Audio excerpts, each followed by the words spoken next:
Ranger والے ہوں یا پولیس والے ہوں، یہ ادارے بھی ہمارے اپنے ہیں، ہم ان کے ہیں، یہ ہمارے ہیں، تو بھائی ان کے ساتھ کیوں کوئی ان پر حملہ کرے گا یا کیوں کوئی ایسا معاملہ کرے گا؟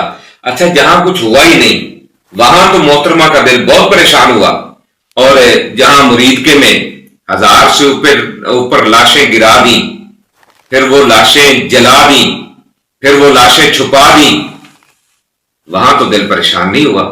اچھا یہ جو مرید کے میں جو فلسطین کے ساتھ اظہار یکجہتی کرتے ہوئے جا رہے تھے، کیا یہ کوئی ہندوستان سے آئے تھے؟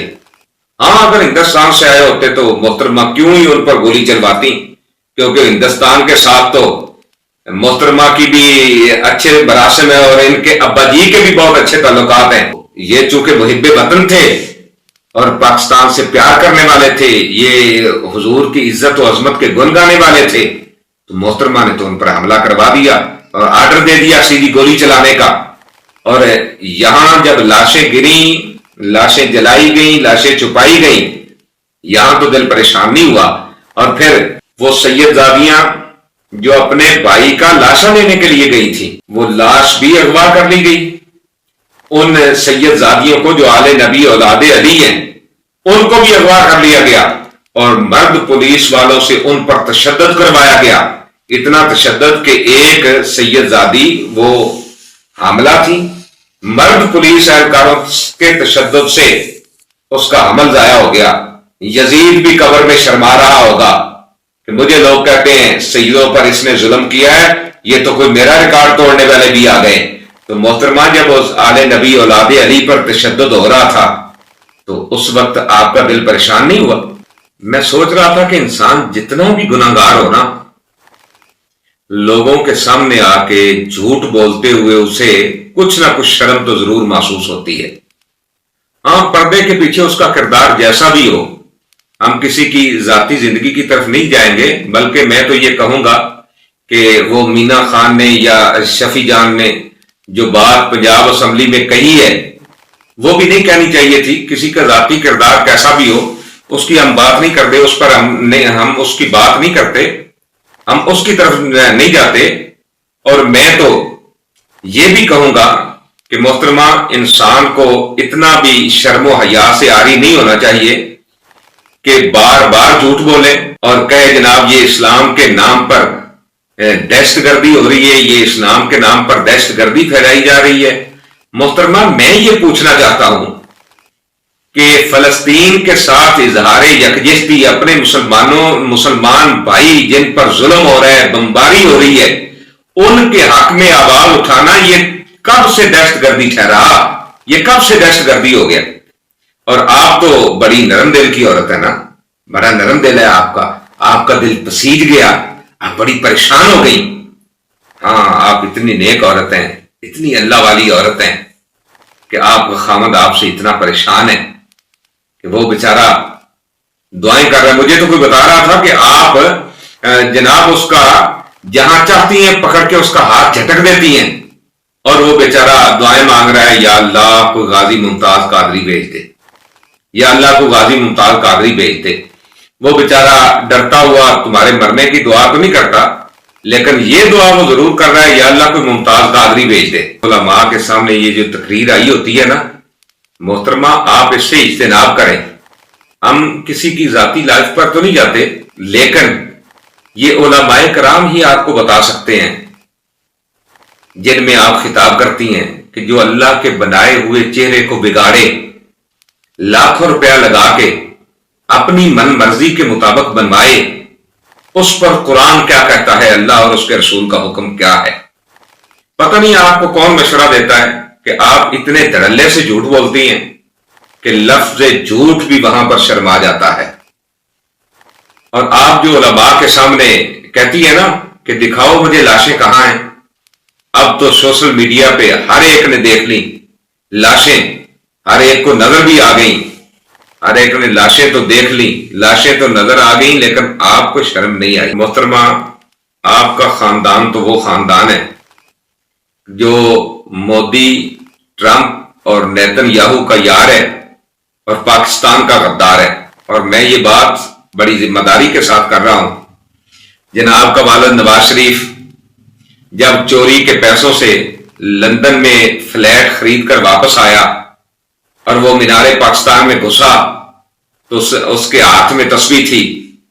یہ وہی نواز شریف ہے کہ جب برسر اقتدار تھا، جب یہ وزیر اعظم تھا اور اس کا بھائی وزیر اعلیٰ تھا، تو اس وقت انہوں نے مسجد کے 4 سپیکروں میں اذان دینے پر پابندی لگائی کہ 4 سپیکروں میں اذان نہیں ہوگی، 1 سپیکر میں اذان ہوگی. یہ وہی نواز شریف ہے جس کے دور میں غازی ممتاز قادری کو پھانسی دی گئی. یہ وہی نواز شریف ہے جس کے دور میں ختم نبوت کے پہرے داروں پر فیض آباد میں گولی چلا کر لاشیں گرائی گئیں. یہ وہی نواز شریف ہے جس کے دور میں کرکٹ کے لیے مسجدوں کو تالے لگائے گئے، اور جب اس کی بیٹی برسر اقتدار آئی، اس ظالم کی بیٹی جب برسر اقتدار آئی تو اس نے کہا کہ میں اپنے باپ کا ریکارڈ توڑوں گی.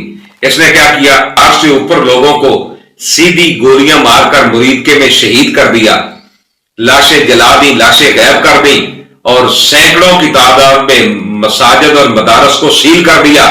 وہاں اللہ اکبر کی آواز بلند کر دی، وہاں جو اللہ کا قرآن پڑھا جاتا تھا بند کر دیا، علماء کے گھر لوٹ لیے، مشائخ کے گھر لوٹ لیے، کاروبار سیل کر دیے.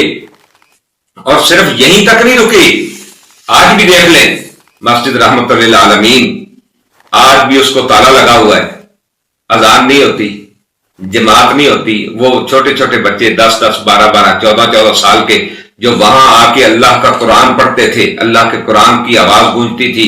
اذان کی آواز تم نے بند کی، قرآن کی آواز تم نے بند کی، نماز جمعہ تم نے ختم کی، مسجد میں نمازوں پر پابندی تم نے لگا دی. اب بھی مسجد رحمت للعالمین سیل ہے، اور اس پر تو تمہارا دل پریشان نہیں ہو. اس کے ساتھ میں مفتیان کرام، زینت العلماء، فخر العلماء، مفتی اعظم پاکستان حضرت علامہ مولانا مفتی مرید الرحمان صاحب، استاد العلماء حضرت علامہ مولانا مفتی راغب نعیمی صاحب اور دیگر علماء کرام، اور خصوصاً وہ جو محترمہ کی نشست میں جلوہ فرما ہوتے ہیں، ان تمام علماء کرام کی خدمت میں ایک لیٹر روانہ کر رہا ہوں جس میں میں نے اپنے درد دل کو بیان کیا ہے.